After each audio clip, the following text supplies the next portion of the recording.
अखिलेश जी चल रहे हैं, वो फिर से चाहते हैं कि उत्तर प्रदेश में गुंडा राज रहे।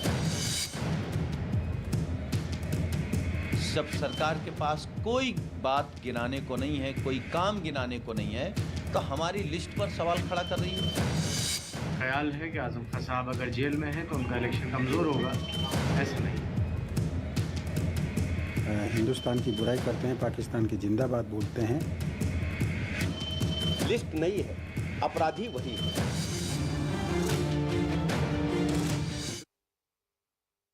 समाजवादी पार्टी की लिस्ट आई और उसके बाद बवाल मच गया। चौतरफा सवालों से घिरी समाजवादी पार्टी ने ऐसा लिस्ट में क्या कर दिया है? ऐसे कौन से नाम है जिसको लेकर सवाल उठ रहे हैं? समाजवादी पार्टी ने उत्तर प्रदेश विधानसभा चुनाव के लिए 159 उम्मीदवारों की लिस्ट जारी कर दी है, जिसमें अखिलेश यादव मैनपुरी की करहल सीट से पहली दफा चुनाव लड़ रहे हैं।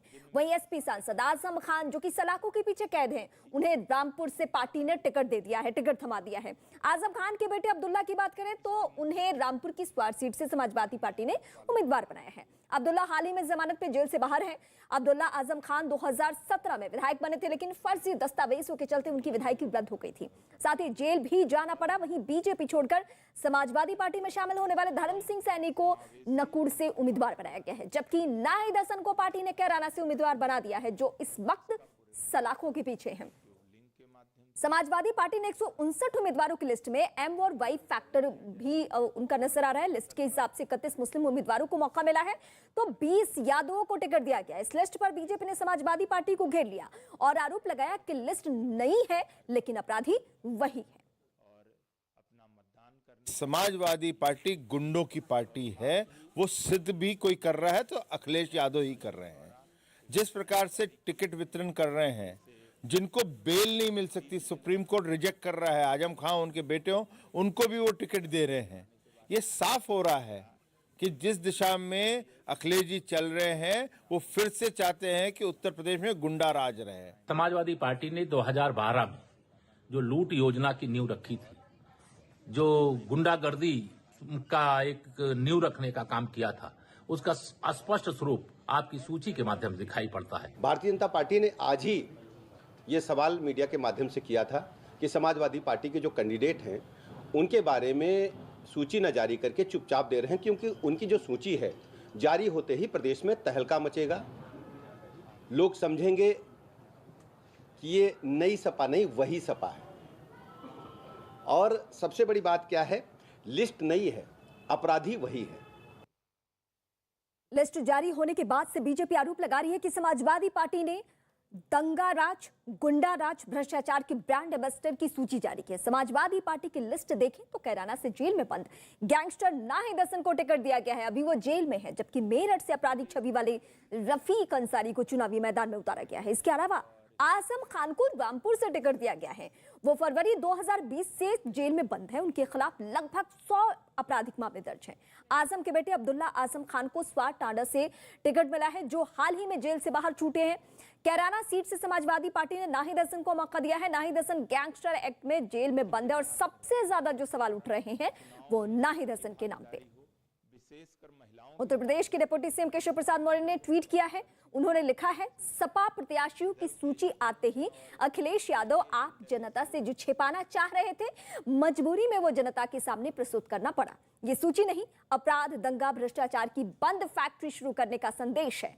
10 मार्च को सपा समाप्त पार्टी बनाने की सूची के लिए धन्यवाद अखिलेश यादव जी। और इस बीच बीजेपी नेता संबित पात्रा ने समाजवादी पार्टी की लिस्ट को लेकर पार्टी और अखिलेश यादव पर भी हमला बोला। संबित पात्रा ने ट्विटर पर लिखा कि समाजवादी पार्टी की मजबूरी है, गुंडों अपराधियों को प्रत्याशी बनाना जरूरी है, लिस्ट नहीं, अपराधी वही। और इस वक्त दिल्ली से हमारे सहयोगी अमित पांडे हमारे साथ जुड़ चुके हैं। अमित, चुनावी माहौल में समाजवादी पार्टी की एक लिस्ट आती है और लिस्ट में जिन जिन चेहरों का जिक्र होता है, सबसे ज्यादा सवाल उठता है नाहिद हसन को लेकर। गैंगस्टर एक्ट में सलाखों के पीछे है, लेकिन सपा आखिर क्या दिखाना चाहती है? और बीजेपी जो हमलावर है, चौतरफा हमलावर है, यानी बीजेपी को मालूम है कि यही वो पॉइंट है जहां से हम समाजवादी पार्टी को बैकफुट पे ला सकते हैं।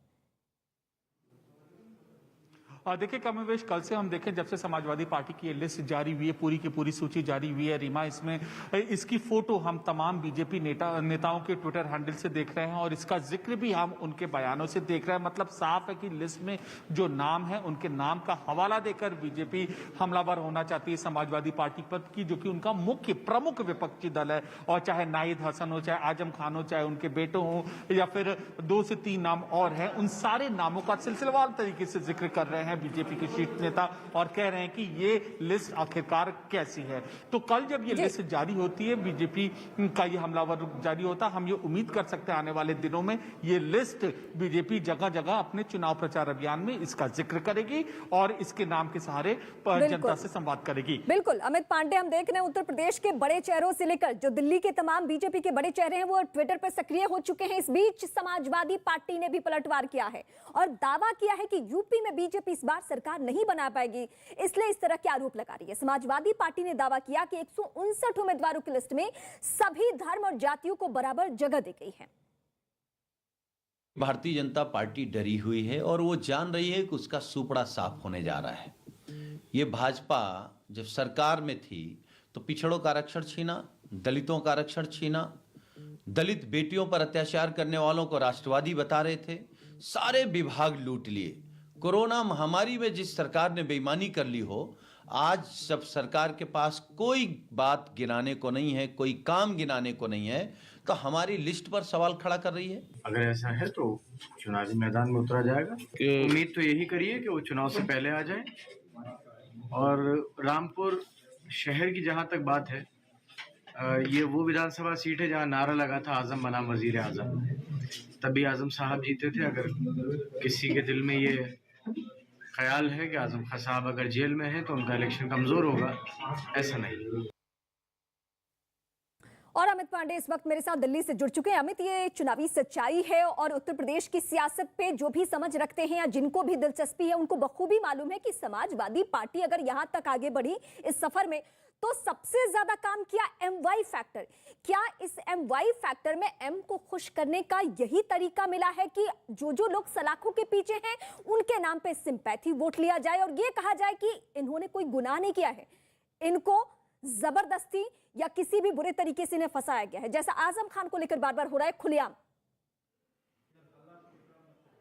और देखिए तरीका क्या है और इसका तो जवाब जनता देगी और जब रिजल्ट आएगा तब पता चलेगा। लेकिन इतना तय है, लगातार जो समाजवादी पार्टी की तरफ से चाहे उनके उम्मीदवारों का चयन हो या फिर लिस्ट जारी करना हो, हमें यह कॉम्बिनेशन देखने को मिलता रहा है पिछले जो हम चुनाव हैं उसमें भी, और इस बार भी हमें यह देखने को मिला है और लगातार बीजेपी इसी का जिक्र करती रही है। और अब जब समाजवादी पार्टी ने ये लिस्ट जारी कर दी है तो हम ये बीजेपी एक बार फिर इस मुद्दे को यहाँ पर उठा रही है, उस कॉम्बिनेशन पर ध्यान नहीं दे रही है। लेकिन जो नाम है 5-6 नाम है आपराधिक पृष्ठभूमि वाले, उनको निशाना बना रही है और कमोवेश ये यही जनता से कह रही है कि 2012 से 17 तक जो कानून व्यवस्था का जो दौर था वैसा न हो जाए, इसलिए आप सजग रहिए और आप हमारी नीतियों को समझिए। तो आरोप प्रत्यारोप का ये पूरा का पूरा दौर उत्तर प्रदेश की राजनीति में जारी है और हम ये देखेंगे आने वाले दिनों में भी ये जारी रहेगा इस लिस्ट को लेकर, उम्मीदवारों के नामों को लेकर।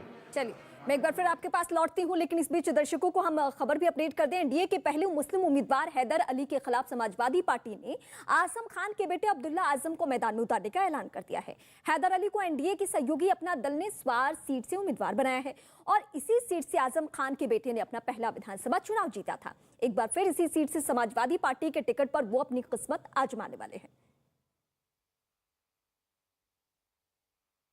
तो हैदर अली खान बनाम अब्दुल्ला आजम की लड़ाई से रामपुर की सियासी गलियारे में हलचल तेज हो चुकी है। इसी के साथ दोनों के बीच जुबानी जंग भी शुरू हो चुकी है।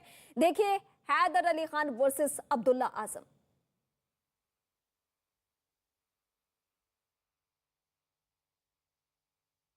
दस तारीख को बात करेंगे और कोई किसी को भी कैंडिडेट बनाए, मुझे कोई फर्क नहीं पड़ता।